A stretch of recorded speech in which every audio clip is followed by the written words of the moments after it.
خوف خدا ہو عشق مصطفیٰ، علم و عمل اصلاح معاشرہ، خوف خدا ہو عشق مصطفیٰ، علم و عمل اصلاح معاشرہ، فقہ شریعت و طریقت کا ہے مجموعہ مدنی مذاکرہ، ہے مجموعہ مدنی مذاکرہ، مدنی مذاکرہ، مدنی مذاکرہ۔ الحمدللہ رب العالمین والصلاة والسلام علی سید المرسلین، اما بعد فاعوذ باللہ من الشیطان الرجیم، بسم اللہ الرحمن الرحیم، الصلاة والسلام علیک یا رسول اللہ وعلی آلک واصحابک یا حبیب اللہ، الصلاة والسلام علیک یا نبی اللہ وعلى آلك وأصحابك يا نور الله، نويت سنة الاعتكاف۔ رسالہ ضیاء درود و سلام پیج نمبر 8، فرمان مصطفیٰ صلی اللہ تعالی علیہ وآلہ وسلم،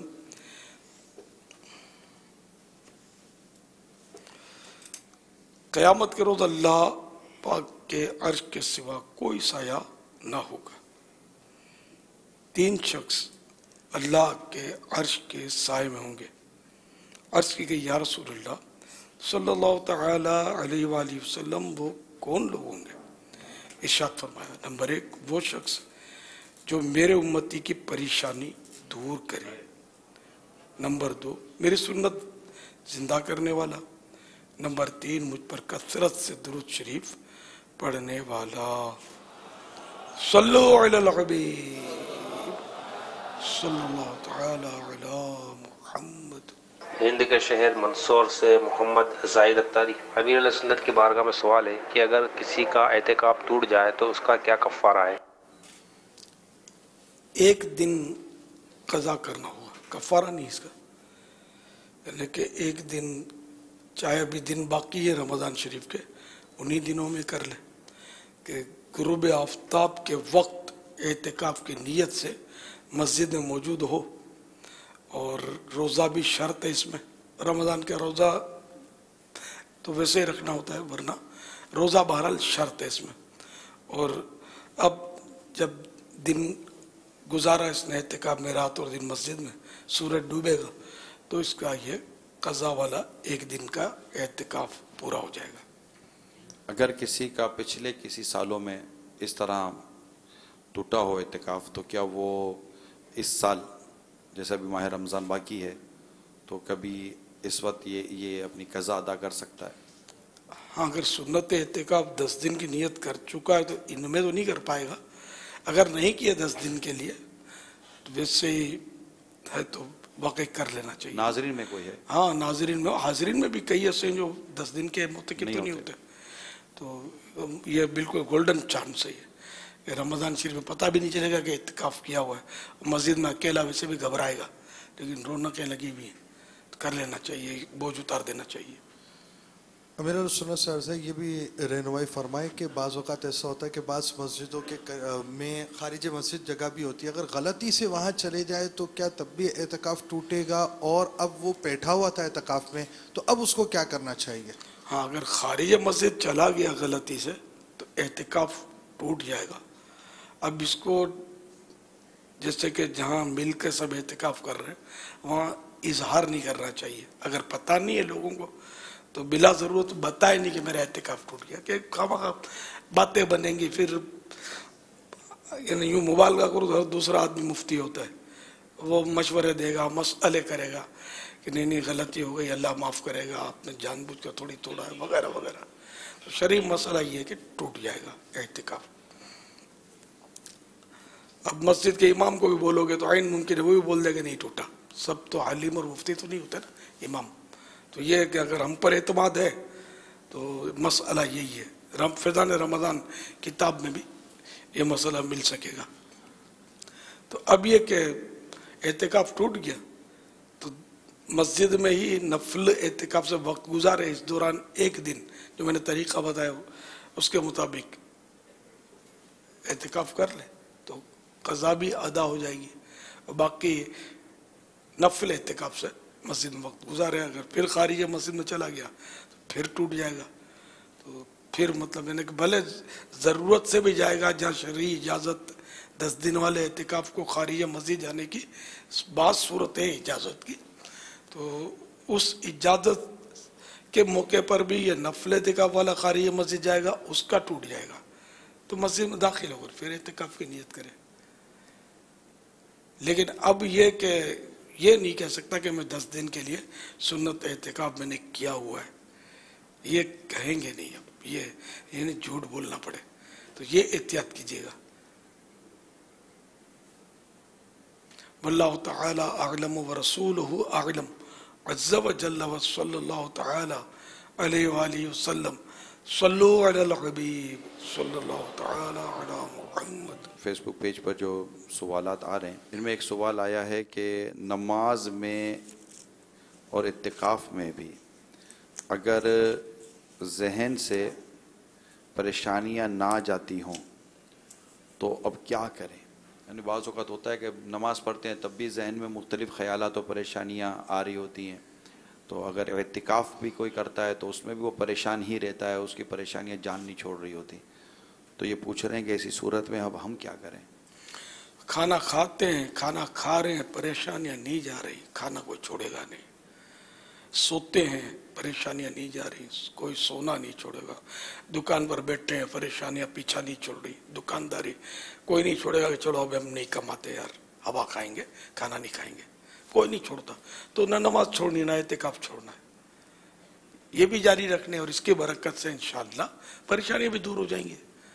ان کی طرف توجہ نہ کرے, پریشانیوں کی طرف. پریشانیاں تو بعض ہوتی ہیں جو واقعی پیچھا نہیں چھوڑتی, ٹینشن. لیکن اب زندگی کی گاڑی جو نا یہ بس پریشانیوں کے پہیوں پر ہی چلتی ہے. کبھی یہ پریشانی, کبھی وہ مسئلہ, کبھی یہ مشکل, کبھی بچہ بیمار, کبھی باپ بیمار, کبھی خود بیمار, تو قرضہ چڑھ گیا, تو کوئی دشمن پیچھے لگ گیا, تو پڑوسی سے کوئی مسئلہ کھڑا ہو گیا. یہ ہے مطلب مسائل ہوتے رہتے ہیں. لیکن یہ کہ مسائل سے گھبرانا یہ مرد کا کام نہیں ہے. حالات کا خوش اسلوبی کے ساتھ شریعت کے دائرے میں رہتے ہوئے بندہ مقابلہ کرتے کرتے کرتے زندگی گزارے. ہمت مرداں تے مدد خدا. زباں پر شکوائے رنجو علم لایا نہیں کرتے. زباں پر شکوائے رنجو علم لایا نہیں کرتے. نبی کے نام لیوا غم سے گھبرا یا نہیں کرتے. نبی کے نام لیوا غم سے گھبرا یا نہیں کرتے. اس کے لیے روزانہ لا حول ولا قوت الا باللہ العلی العظیم 60 بار پڑھ کر پانی پر دم کر کے پینے کا معمول بنا لیجئے. تو اس سے 99 بلائیں دور ہوتی ہیں, مصیبتیں دور ہوتی ہیں, جن میں ایک یہ بھی ہے کہ غم بھی دور ہوتے ہیں. صلو علی الحبیب صلی اللہ تعالی علی محمد. سفیان اتاری ہیں یا پوچھ رہے ہیں کہ گیلی خارش سے کیا وضو ٹوٹ جاتا ہے؟ اگر گیلی خارش اس طرح کی ہے کہ اس میں چپک ہے تو چپک سے کپڑا بھی چپکے گا، اور چاہے کتنا ہی کپڑا اس سے بھیگ جائے، سن جائے، اس کو سن جانا بولتے ہیں، وضو نہیں ٹوٹے گا، اور یہ ناپاک نہیں ہے۔ ناپاک وہ ہوتی ہے رطوبت جو بہہ جائے، یا اس طرح کی ہے کہ کپڑے میں لگی اور اس طرح لگی کہ اگر یہ کپڑے میں نہ لگتی تو بہہ جاتی، لیکن گیلی خارش میں بہنے والی نہیں ہوتی، چپک چپک ہوتی ہے۔ اگر کوئی ایسی خارش ہے، پھوڑے ہوتے بڑے بڑے، تو واقعی وہ بہہ بھی جاتے ہیں، تو اگر وہ بہہ جانے والی ہے تو پھر تو وضو توڑے گی اور ناپاک بھی ہے۔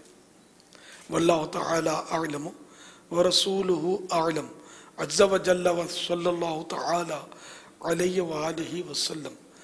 صلو علی الحبیب صلی اللہ تعالی علی محمد۔ محمد۔ ناد علی کیا ہے؟ یہ ایک ورد ہے، پڑھنے کا ہے، جس کو بزرگان دین صدیوں سے پڑھتے آ رہے ہیں، اور اس کا باقاعدہ وظیفہ بھی کرتے ہیں، فوائد بھی اٹھاتے ہیں، برکتیں بھی حاصل کرتے ہیں۔ ناد علی مظہر العجائب، میں پہلے پڑھتا تھا لیکن اب بھول گیا یار، میں پڑھتا تھا، میں آہستہ آہستہ بس وہ بھول گیا، وہ لکھا ہوگا اس میں۔ ویسے یہ نکال لیں کہ یہ تو چلے آپ کہہ رہے ہیں کہ میں پڑھتا تھا اور اب آپ کو یہ توجہ نہیں ہے، مگر ایک بات ہمارے انشاءاللہ ہمیں برکت دے گی۔ آپ کو میں نے یہ دیکھا ہے کہ آپ اوراد و وظائف پر بہت زیادہ زور دیتے ہیں، یعنی یہ پھر وہ الگ بات ہے کہ کوئی سے زیادہ جس کو ہم لازم و متعدی کا نام دیتے ہیں، لیکن ہم میں سے ایک تعداد ہے پاپا کہ وہ اوراد و وظائف پر استقامت نہیں پاتی، حالانکہ ہماری کوئی ایسی خاص مصروفیت نہیں ہوتی، جیسے کہ تسبیح فاطمہ ہو گئے، اسی طرح شجرے کے اوراد ہو گئے، صبح دوپہر شام رات پڑھنے کے اوراد ہو گئے، بلکہ میں نے دیکھا ہے کہ آپ بستر سونے سے پہلے اٹھنے کے بعد کے اوراد شاید آپ کے پتہ نہیں کبھی یہ چھوٹتے ہیں کہ نہیں چھوٹتے۔ تو اسی ایک تو اوراد کی اہمیت کیا، اوراد و وظائف، دوسرا ہے کہ اس پر استقامت کیسے حاصل ہو۔ تو فضائل پڑھیں گے نا اس کے، تو فضائل کی وجہ سے رغبت پیدا ہوتی ہے، اور جب رغبت پیدا ہوگی تو بندہ اس پر عمل کرے گا تو فوائد حاصل، برکتیں تو اس کی ظاہر ہے کہ انڈرسٹوڈ ہے کہ ہوتی ہیں، اور خصوصاً حدیثوں کے اوراد وہ تو بہت پاورفل ہوتے ہیں، پھر بزرگوں سے بھی بعض اوراد منقول ہوتے ہیں، اور ان کے بھی اپنے فوائد تو ہوتے ہیں، بے شمار اوراد ایسے ہوتے ہیں کہ جو بزرگوں سے منقول ہوتے ہیں، یعنی کسی بزرگ نے کچھ پڑھا اور اس سے نفع اٹھایا، دوسرے کو بتایا کہ آپ بھی پڑھیں، تو اس طرح یہ ہم تک پہنچتے ہیں، عوام تک، اور لوگ اس سے نفع اٹھاتے۔ پھر بزرگوں کا ایک اپنا بس اپنی ذاتی برکتیں ہوتی ہیں اللہ کی عطا سے، کہ وہ جو کہہ دیتے ہیں اس میں بسا اوقات اللہ تعالی اثر پیدا کر دیتا ہے۔ جی تجربات بھی ان کے ہوتے ہیں، اور مفتی احمد یار خان رحمۃ اللہ تعالی علیہ نے یہ بھی لکھا ہے کہ جو مشائخ ہوتے ہیں وہ اپنے تعویذات، اپنے وہ عملیات یہ ایجاد بھی کر سکتے ہیں، جو بولیں یہ کر لو، وہ کر لو، یہ پڑھ لو، یہ آیت پڑھ لو، وہ ورد کر لو، اتنی بار اللہ تعالیٰ کا فلاں اسم کر لو، اس کے فوائد ہوتے ہیں۔ یہی ضروری نہیں کہ منقول ہو تو اسی سے فائدہ ہوگا، وہ خود فرما دیں اس سے فائدہ ہوگا۔ منیر العین میں اعلیٰ حضرت نے بھی اس بات کو ارشاد فرمایا ہے، یہی کہ جو بزرگان دین رحمہ اللہ کے جو اس طرح کے وظائف وغیرہ ہوتے ہیں وہ کسی منقول کے محتاج نہیں ہوتے، یہ اطباء کے جس طرح تجربات ہوتے ہیں، جس طرح وہ ایک تجربہ کر کے چیزیں نکالتے ہیں کہ اس کا یہ فائدہ، اس کا یہ فائدہ، تو اس طرح یہ بھی نکالتے ہیں۔ اور شاہ ولی اللہ رحمہ اللہ کے حوالے سے اعلیٰ حضرت نے لکھا کہ انہوں نے مختلف اوراد، مختلف چیزیں بتائی ہیں کہ یہ ساری تجربات کے ذریعے سے حاصل ہوئی ہیں۔ بہت سارے ہیں، اب یہ کہ بزرگوں کا ایک اپنا بس ان کی برکتیں ہوتی ہیں، یعنی تعویذات میں بعض تعویذات میں وہ آڑی ترچھی لکیریں ہوتی ہے یوں یوں، تو یہ بھی اب فائدہ کرتے ہیں، حالانکہ اس میں عقل کام نہیں کرتی کہ یہ کیا ہے، لیکن یہ کیا ہوا ہوگا کہ کسی بزرگ کے پاس کوئی مریض گیا ہوگا، ان کو مصروفیت ہوتی ہوگی، یہ پڑھتے ہوں گے، تو وہ یوں کر کے تو جا لے جا باندھ دے مریض کو ٹھیک ہو گیا ہوگا، یہ چل پڑا ہوگا اس طرح، تو یوں بھی ہوتا ہے۔ ایک واقعہ لکھا ہے محدث اعظم پاکستان حضرت مولانا سردار احمد صاحب رحمۃ اللہ تعالی علیہ کی سیرت میں، کہ ان کا ایک مرید کہیں ایسی جگہ پر تھا جہاں کوئی مطلب دوا وغیرہ ملنا مشکل تھی، کہیں کچھ سفر وغیرہ تھا، بیچارہ وہ جا رہا تھا، اس کے سر میں بڑا درد، اب اس کو نہ کوئی ٹیبلٹ ملے نہ گولی، اب کیا کرے؟ پھر یہ اس کو یاد آیا کہ میں تو مولانا سردار احمد صاحب کا مرید ہوں، یہ تو کامل پیر ہے میرے۔ انہوں نے وہ کاغذ کا ٹکڑا لیا اور اپنے پیر صاحب کا نام لکھ لیا، لپیٹ کے سر پہ باندھ دیا، سر ٹھیک ہو گیا۔ اب یہ ایک تجربہ ہو گیا نا اس کا، تو میرا حسن ظن ہے کہ ہم بھی اگر کاغذ کے ٹکڑے پر مولانا سردار احمد صاحب کا نام لکھ کر تعویذ بنا لیں گے نا تو انشاءاللہ فائدہ کرے گا۔ تجربہ نہیں ہے میرا اس کا، فائدہ کرے گا، ایک تجربہ ہو گیا۔ یعنی یہ ایک دعا کی قبولیت کے تو آداب میں سے ہے کہ جیسے کہ کسی جگہ دعا قبول ہوئی، آپ جیسے اس ستون کے پاس بیٹھے ہوئے، سپوز کریں ستون نمبر 12 کے پاس اس وقت عالمی مدنی مرکز فیضان مدینہ میں بیٹھے ہوں آپ، اور آپ نے کوئی دعا مانگی ہو کہ میری ماں بیمار ہے، یا اللہ اس کو ٹھیک کر دے، اور آپ کی ماں ٹھیک ہو گئی، تو یہ اس ستون نمبر 12 کے پاس آپ کی دعا قبول ہوئی کہ یہاں آپ کی ماں کے لیے دعا کی تو ٹھیک ہو گئی۔ اب اس جگہ یہ دعا قبولیت کی جگہ ہو گئی، یہ جگہ قبولیت دعا کے لیے ہو گئی کہ یہاں آپ جو دعا مانگے تو یہ قبول ہوگی۔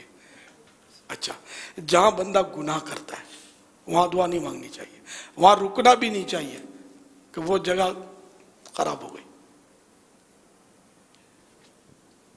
اب کہتے ہیں سلطان صلاح الدین ایوبی رحمۃ اللہ تعالیٰ علیہ جب بیت المقدس فتح کر رہے تھے تو انہیں فتح نہیں ہو رہی تھی، کوشش جاری تھی مگر وہ فتح ہو نہیں رہی تھی، تو انہوں نے اس جگہ جا کر دعا کی جہاں معراج کی رات براق باندھا گیا تھا، وہاں جا کر دعا کی اور بیت المقدس فتح ہو گیا۔ صلاح الدین ایوبی، سلطان صلاح الدین ایوبی رحمۃ اللہ تعالیٰ۔ سبحان اللہ۔ تو قبولیت کے مقامات ہوتے ہیں۔ یہ ناد علی کا کارڈ، ناد علیم مظہر العجائب تجدہ عونا لک فی النوائب کل ہم وغم سینجلی بنبوتک یا رسول اللہ وبولایتک یا علی یا علی یا علی۔ اس کے فوائد میں سے یہ ہے کہ لا علاج امراض، جملہ مشکلات، لا علاج جو ڈاکٹروں کے پاس لا علاج ہوتے ہیں، اس کی وہ اصطلاح بن گئی لا علاج، ورنہ جو مرض اللہ نے اتارا اس کی دوا بھی اتاری ہے، الا موت، بڑھاپا، یہ 2 بیماریاں ایسی جس کا علاج نہیں ہے، یہ لا علاج مرض ہے۔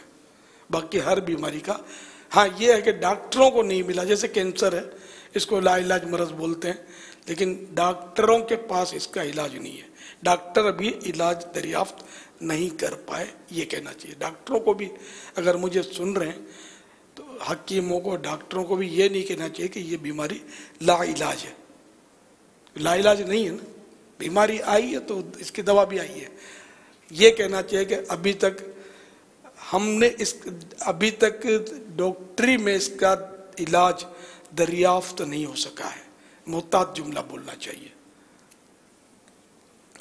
تو بہرحال یہ کہ ایسے امراض جس کا علاج ابھی دریافت نہیں ہوا، ان کے لیے بھی یہ اس کا ورد مفید ہے۔ جملہ مشکلات یعنی مشکلیں ساری، خلل جن و عصب یعنی جنات جو تنگ کرتے ہوں تو ان کاموں کے لیے کم از کم 21 بار 21 ٹائم روزانہ ورد میں رکھے۔